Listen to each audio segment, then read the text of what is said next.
வணக்கம் மக்களே, இன்றைக்கி நாம் என்ன சமைக்க போகிறோன்னா நாட்டுக்கோழி பிரியாணி. ஃபஸ்ட் டைம் நாட்டுக்கோழி பிரியாணி செய்ய போகிறோம். இஞ்சி பூண்டு விழுது 100 கிராம், தக்காளி 1/4 கிலோ, வெங்காயம் 1/4 கிலோ, பிரியாணி மசாலா ஒரு 25 gram, chicken masala and biryani மசால் நம்ம ஃபுல்லாக யூஸ் பண்ண போகிறதில்ல, தேவையான அளவு 50 கிராமில் ஒவ்வொரு பாக்கெட், 25 கிராம் பச்சை மிளகா, பாஸ்மதி ரைஸ் 2 கிலோ, ஒரு கைப்பிடி அளவு கருவேப்பிலை, கொத்தமல்லி, புதினா. விறகடுப்பில் பிரியாணி சமைச்சாவே அது ஒரு தனி டேஸ்ட்டு தாங்க. அதனால் நம்ம என்ன பண்ணுறோம், விறகடுப்பு ரெடி பண்ணிக்கிறோம்.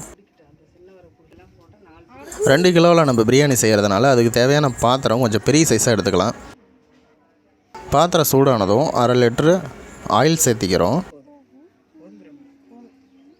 பிரியாணி மசாலா அதில் ஆட் பண்ணிக்கிறோம். ஏன்னா அந்த ஆயிலோட பிரியாணி மசாலா ஆட் பண்ணும்போது தான் அதனுடைய ஃப்ளேவர் ரொம்ப நல்லாயிருக்கும். பச்சை மிளகாவை ஆட் பண்ணிக்கிட்டோம். நம்ம கட் பண்ணி வச்சுருக்க பெரிய வெங்காயம் ஆட் பண்ணிக்கலாம்.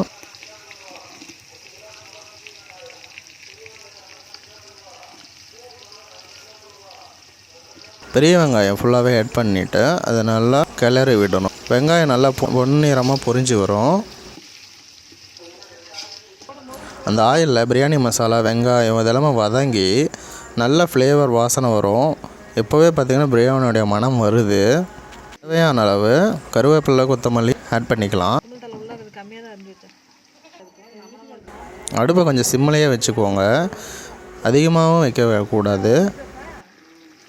இப்போ நம்ம கட் பண்ணி வச்சுருக்க தக்காளியை அதோட ஆட் பண்ணிக்கிட்டோம்.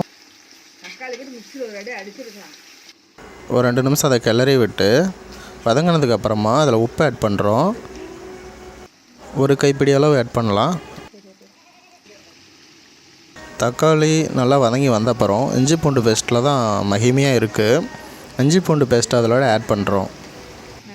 இஞ்சி பூண்டு பேஸ்ட் அதில் ஆட் பண்ணிட்டு ஒரு 2 நிமிஷம் கிளறி விடுங்க. அடி பிடிக்காத அளவு நம்ம பார்த்துக்கணும். பிரியாணி வாசனை பக்கத்து தெரு வரையும் வணங்குதுன்னு ஒரு அக்கா சொல்கிறாங்க. இப்போ பாருங்கள், நல்லா வதங்கிருச்சு. யார் யார் வந்தாங்க?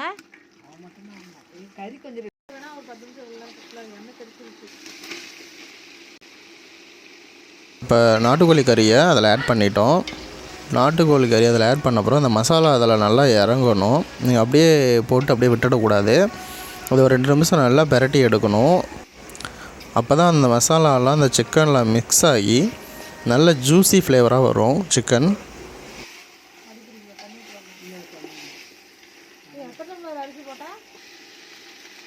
பிரியாணி மசாலா ஆட் பண்ணிக்கிறோம்.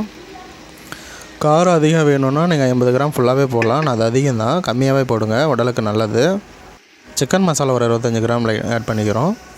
அடி பிடிக்காமல் இருக்க நம்ம கொஞ்சமாக தண்ணி ஆட் பண்ணி கிளறிட்டு அதோட இப்போ தயிர் ஆட் பண்ணுறோம்.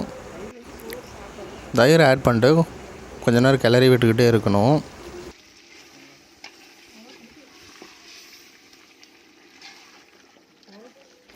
சிக்கன் நல்லா குக் ஆகணும். அதுக்காக நம்ம 2 டம்ளர் தண்ணி ஆட் பண்ணிக்கிறோம்.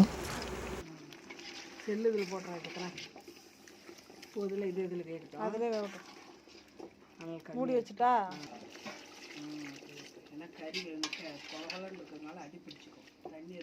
சிக்கன் நல்லா குக் ஆகணும். அதனால் நம்ம கொஞ்சம் தண்ணி ஆட் பண்ணியிருக்கோம். இப்போ க்ளோஸ் பண்ணி வச்சிடலாம். ஒரு 15 மினிட்ஸ் கழித்து பார்த்திங்கன்னா நல்லாவே குக் ஆகிருச்சு. தண்ணியும் உறைஞ்சிருக்கு. ரைஸ் அதில் ஆட் பண்ணிக்கலாம். ரைஸ் ஆட் பண்ணிட்டு கொஞ்சம் அப்படியே கிளறி விடுங்க. ஏன் அப்படின்னா அப்போ தான் அடியில் இருக்கக்கூடிய சிக்கன் மேலே வரும். எல்லா இடத்துலையும் பிரியாணி பீஸ் கிடைக்கும்.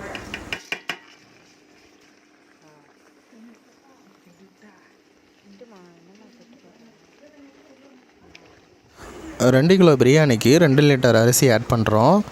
ஆல்ரெடி கிரேவியில் கொஞ்சம் தண்ணி இருக்கிறதுனால நம்ம 3.5 லிட்டர் மட்டும் யூஸ் பண்ணிக்கலாம். அரிசி உடையாமல் ஒரு கிளறிட்டு நம்ம மூடி வச்சிடணும்.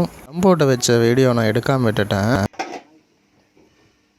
பிரியாணி ரொம்ப நல்லாவே வந்திருக்கு, ரொம்ப டேஸ்டியாகவும் இருக்குது. நீங்களும் வீட்டில் ட்ரை பண்ணி பாருங்கள். இந்த வீடியோ உங்களுக்கு கண்டிப்பாக பிடிச்சிருக்குன்னு நம்புகிறேன். ஹாப்பி டே வியூ சேனலுக்கு லைக் பண்ணுங்கள், சப்ஸ்கிரைப் பண்ணுங்கள், கமெண்ட் பண்ணுங்கள்.